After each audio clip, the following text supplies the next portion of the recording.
Welcome to New Mexico Black Rifle Operators Union. I'm your host, Sean. Today is one of our first 10 o'clock broadcasts live. Today I want to talk about the state of our union in the 2A community. This video was inspired by, or this audio was inspired, this podcast specifically, was inspired by AK Operators Union, Rob Ski at AK Operators Union. Specifically, he was talking about the divide in the 2A community, or in the state, as I put it, the divide in the 2A union. Now, for years, we've had that FUD saying like, okay, FUD, okay, boomer. But it's time the FUDs need to start looking at this and looking at the 2A community and seeing us all as brothers instead of enemies or possible weird guys or whatever they want to think of. And I've got some examples of how we can, or where we have some commonality. In 1936, the M1 Garand was designed by John Garand, and it became one of the guns that everyone loves in the 2A community. In 1954 or 1959, the AR-10 came around. And it served to this day, but the M16 in its original platform, the A1, served from 1959 till 1964 before they made some slight improvements to it. And it continued to get improved until very recently. It still gets improved. The AK was designed in the late 40s, and it was started to be produced in 1949. The G43 was made in 1950. Now, why do I bring these up? Because every boomer that talks about the bad Second Amendment or the bad guns, the guns, the video game guns, the guns that everybody thinks or that they think are so bad and they're willing to compromise on, these guns are as old as they are. These people, the FUDs, they like classic military firearms, like I do. My dad was, for all intents and purpose, was a FUD, except for one thing. Dad believed fully that the Second Amendment was 100% about everyone, and I embrace that too. But how many times have we seen people in our own community say, well, you don't need that to hunt? Well, the Second Amendment has never been about hunting. The Second Amendment was to stop a tyrannical government, and we're at that point now. And if you don't believe me, look at what's going on in Oregon. The gun control stuff that's going on in Oregon is stuff that you said would never happen here. And yet, here we are. You're the ones that keep saying that our Constitution will protect us. Well, it looks like it's been compromised by people of your ilk.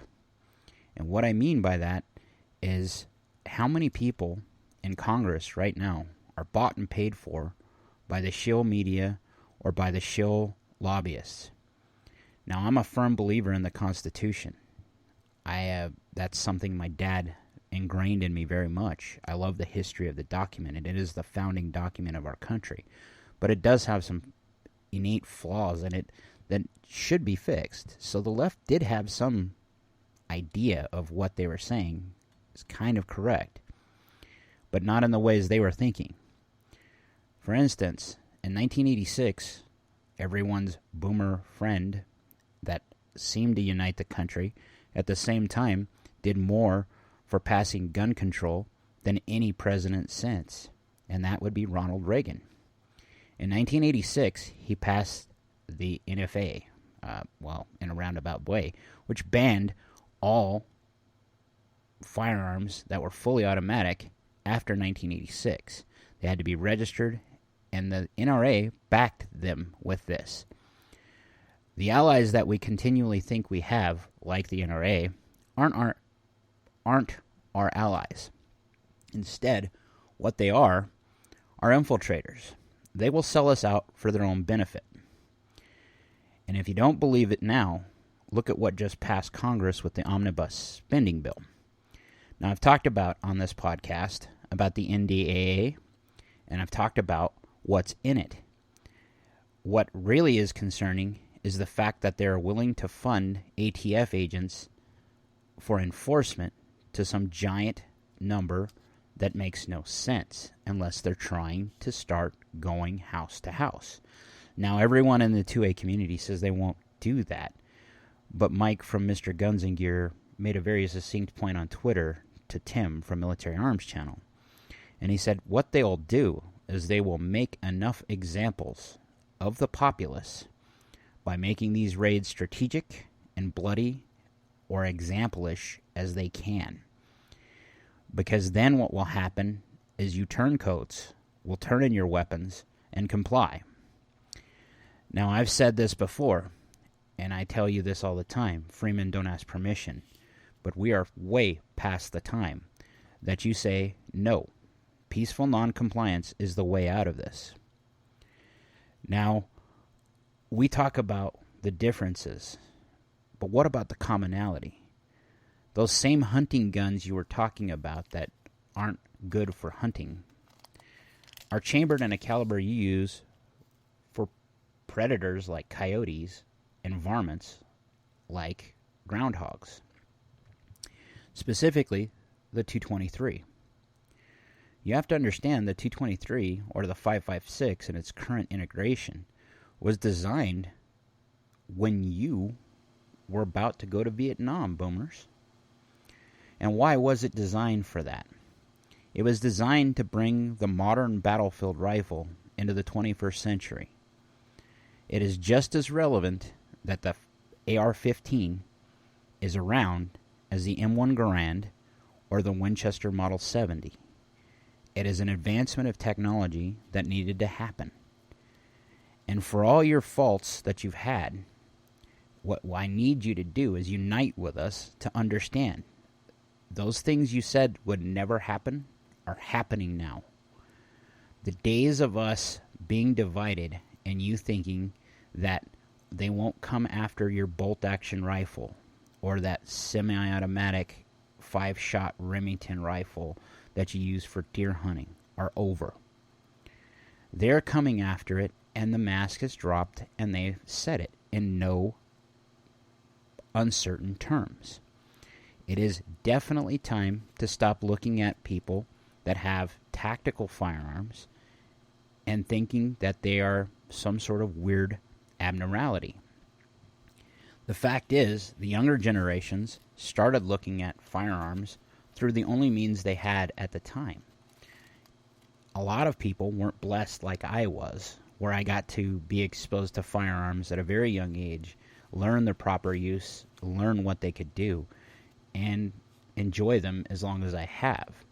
A lot of people, especially of the younger generation, my kids' generation, were exposed to firearms through video games. And it's up to our generations to educate them as to how and what those guns are. Because what they inevitably ask, because I can tell you what my boys have asked, and my daughter, why can't I own this gun? Well, because some idiots made concessions a while back. And in the 2A community, what we find time and time again is that we, without a doubt, make concessions. There is no other point in the federal government that you can say has made as many concessions just for the sake of peace as the 2A community. We've seen the horrors that idiots perpetrate. I've lived through them. Mass shootings suck, without a doubt. They need to be fixed. But this isn't a gun problem. How many times have we seen people lately just lose their marbles? Look at what happened in Times Square recently. We had a person who was radicalized into becoming a jihadi who attacked law enforcement with a machete. Now, this happened in New York, in Times Square. With enough law enforcement at the time, probably one of the most safest places on planet Earth at the time.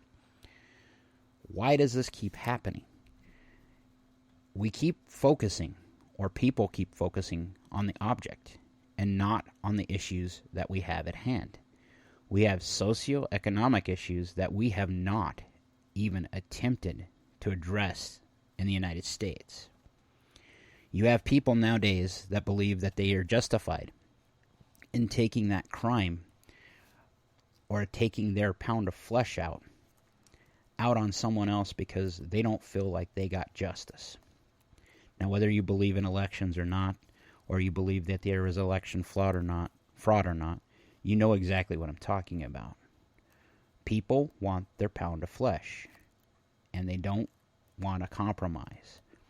And I understand that, but at the same time, where is the sanity in humanity when you sit here and look at the people and see them as an object that needs to be destroyed?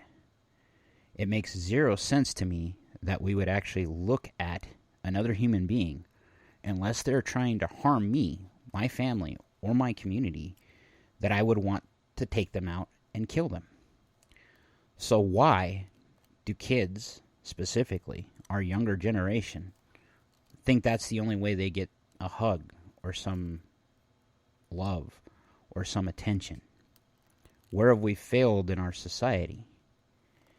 And a lot of it is in our own 2A community. We have too many turncoats that say, well, that's a scary gun. We don't really need those.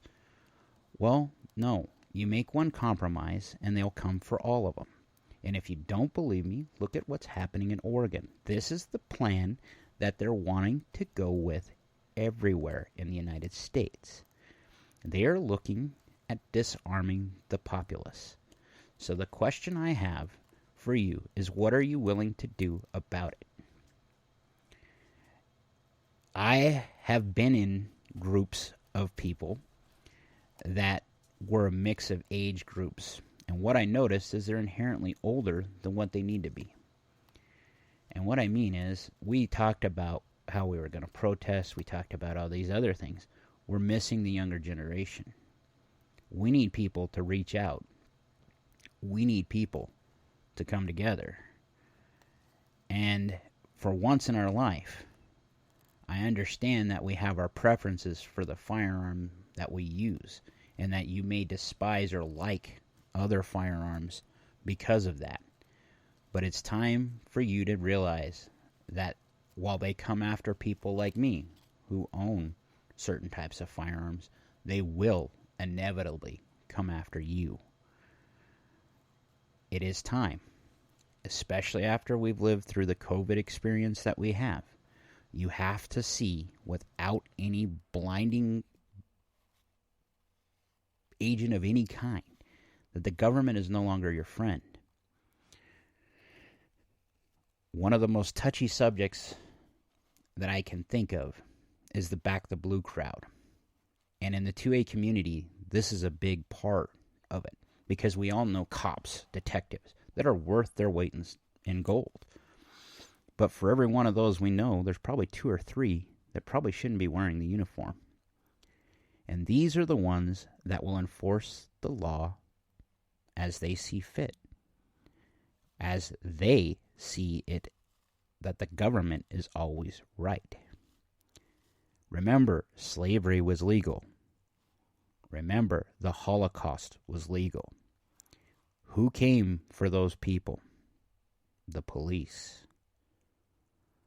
So, when it comes to the 2A, and when it comes to our friends in blue, there is a time where they're going to have to put it on the line and decide if they're going to go after people like me or you, or if they're going to go after the bad dude that really does need to be a problem or put away. Now, the police, for their part in this, are getting kind of tired. And you want to know why? Because they're demonized by people like me lately, who were their biggest and strongest allies, but they've been demonized by the left consistently. But make no mistake, if they're given an order to come take your gun or arrest you, they will, because they're agents of the state, and that's what they're paid to do. Now, it would be beautiful if these people would have the ethics to stand up and say, no, we're done. And in some communities, I believe that'll happen. But in others, especially places like New York, they're left to fend for themselves. There was a point in time that I would have been, we can't let that happen. Now, I'm of the volition, let those cities that keep voting for these things burn. That includes Albuquerque. And what I mean by that is they keep electing these people. These people are stupid. Let them reap the repercussions of this. Like, share, subscribe, be great.